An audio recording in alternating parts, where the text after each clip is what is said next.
parents pétillants et bienvenue dans cette nouvelle vidéo. Cette fois-ci, on va parler de jeux de société avec Marjo et Damien qui ne s'estiment pas super importants sur cette vidéo, mais quand même. Non, c'est pas important. Voilà, donc on va parler des jeux de société pour l'association. Nous, c'est à notre regard, les jeux de société, c'est accessible. Voilà, c'est ça. Donc vous représentez, donc on est toujours sur le stand de Jetons un œil sur l'avenir, l'association Jetons un œil sur l'avenir, et vous représentez l'association À notre regard. Donc, ce sont des jeux de société qui sont accessibles pour jouer avec des personnes déficientes visuelles et voyantes. C'est ça. Est-ce que tu peux nous présenter un petit peu le but de ton association, qui tu es Alors, le but d'un autre regard, c'est de sensibiliser au handicap, de le dédramatiser et sans pour autant nier les problématiques qu'on peut rencontrer quand on est concerné par le handicap. Et c'est aussi, ça c'est une deuxième branche, permettre aux jeunes déficients visuels d'aborder leur avenir avec toutes leurs possibilités. Ça pour moi c'est important. Je te présente les jeux. Mais quel est toi-même, tu es déficiente visuelle? Je suis déficiente visuelle. Parce qu'effectivement, quand tu fais des gestes comme ça, il y en a plein qui pourraient te dire ouais, mais en fait, tu vois quoi. J'imagine que tu as été confrontée souvent à ce genre de remarques. Pas tant que ça, parce qu'en fait, moi, je suis à cheval, en fait, je suis, on va dire, à cheval visuellement. Je perçois la lumière à gauche et j'ai un 20e à droite. Donc, administrativement et médicalement parlant, comme je viens de le dire, je suis non-voyante, mais dans les faits, j'y vois un peu. Et donc, quelques années, je n'utilisais même pas de canne blanche. Je me débrouillais un peu comme tout le monde, donc c'est vrai que ça ne faisait pas plus attention à ça. Et les gens ne se rendaient pas compte que j'étais déficiente visuelle. D'ailleurs, ça me perturbe beaucoup parce que clairement, j'ai les yeux qui brillent pas mal. Et je me dis, c'est pas possible, les gens ne regardent pas. Les personnes qui sont en face vont dire, ah bon, tu vois rien? Bah oui, non, je suis pas sous extasie en fait. Non, mais oui, mais c'est un peu le problème. Moi, des fois, aussi, moi, j'y vois rien du tout et les gens ne remarquent pas forcément non plus, donc je comprends cette problématique. En fait, c'est ta même chemise. Oui, cette chose est une canne blanche. je comprends.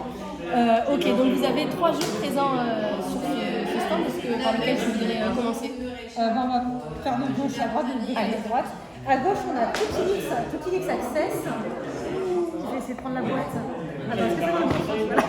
Tutilix Access, qui à la base c'est un jeu qui s'appelle Tutilix, qui est un jeu de lettres avec beaucoup de règles. Je crois qu'il y a 17 règles dedans. Et ils l'ont rendu complètement accessible en le rééditant. C'est 12. 12 C'est 12 règles. 12 règles totalement accessibles. Et l'avantage de ce jeu-là, c'est que vu qu'il a été repensé pour être totalement accessible, il est accessible si on connaît le braille, si on ne connaît pas le braille, si on a besoin de contraste, et sans gros caractères. Et oui, il y a le relief. Il y a le relief. On est quand même une grande. Il y a une grande chance que tout le monde puisse s'en sortir. Je vais la montrer à peu près bien. Moi, c'est le genre de jeu, en étant parent, je pense d'un enfant voyant que j'ai très envie d'avoir.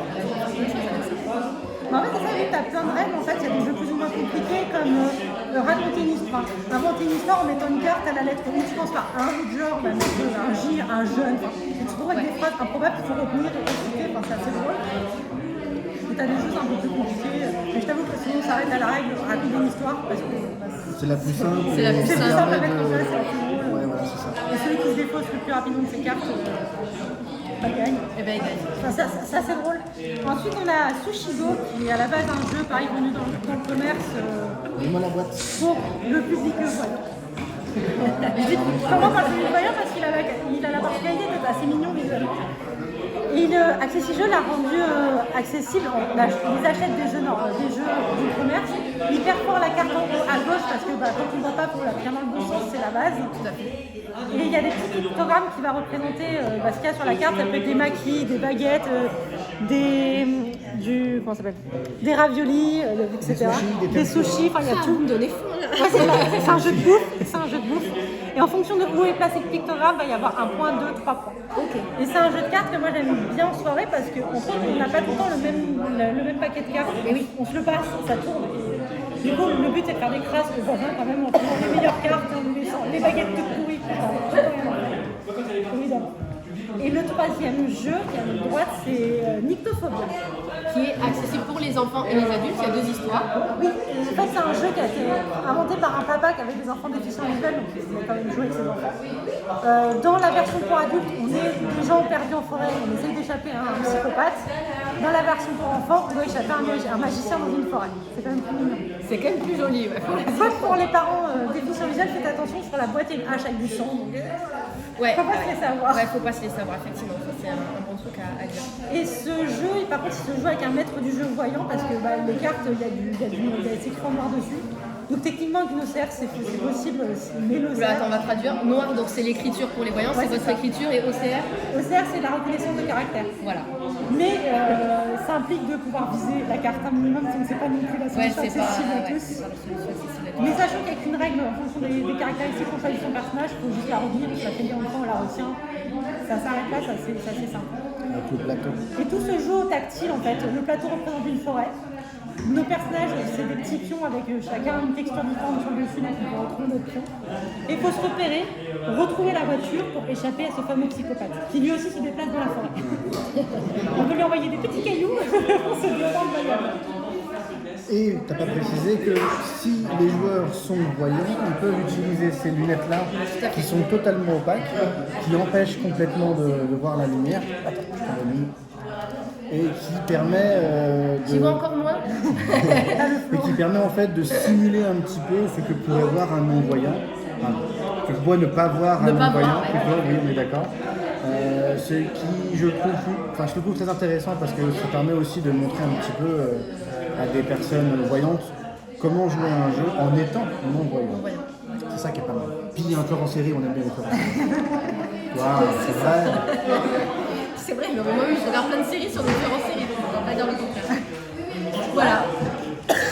Donc un petit peu cette vidéo pour vous montrer qu'il y a des jeux qui sont accessibles à vos enfants. Si vous êtes parents voyants et que vous avez des enfants déficients visuels, ou si vous êtes parents déficients visuels et que vous avez des enfants voyants, il y a des choses qui sont tout à fait possibles, même en famille. Il y a des choses qui sont... et moi aussi je l'apprends, j'avais jamais eu connaissance de ces jeux-là. Comme quoi, c'est quand même pas mal de faire ce genre de Ouais, choses. il y en a vraiment plein. Ah, il y en a vraiment Enfin, beaucoup. on fait la touche avec ces 6 jeux parce qu'on les connaît bien, on a fait une vidéo avec eux, ils sont super sympas. C'est une ludothèque, donc il y a, en rejoignant l'association, on peut juste emprunter, il n'y a pas forcément besoin d'avoir 46 jeux chez soi.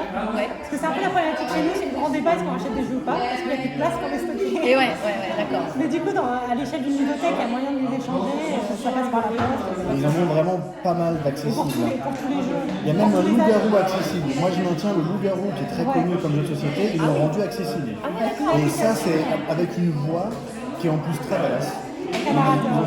Franchement, ils Le ont mieux de fait se plein faire de des jeux. signes, parce que normalement, le numéro, c'est visuel. Oui. Là, on a tout le monde les yeux fermés, nous demander, je sais plus si ils mettent des bandes avec, mais l'idée c'est ça. Et on va se toucher la main pour dire, toi, t'es villageois, t'es qui, etc.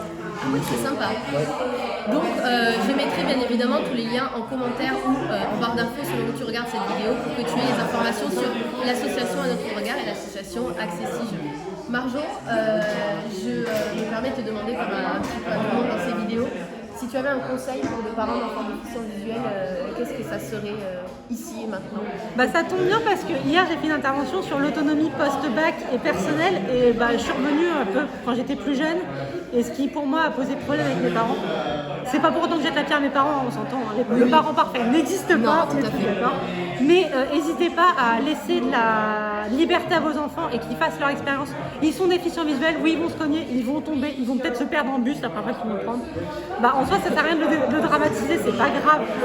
Et parce que personnellement moi j'ai développé une espèce, je dirais pas que c'est une phobie parce que le terme est fort, mais c'est vrai qu'une petite peur de l'inconnu, des autres. Et ça freine dans pas mal de choses, donc laissez la possibilité à vos enfants de faire leur expérience, d'aller chez les copains et les copines, c'est pas grave si on se perd, c'est pas grave, c'est des choses qui arrivent. C'est génial cette série de vidéos parce que tout le monde a quelque chose de différent à dire et à chaque fois ça se complète.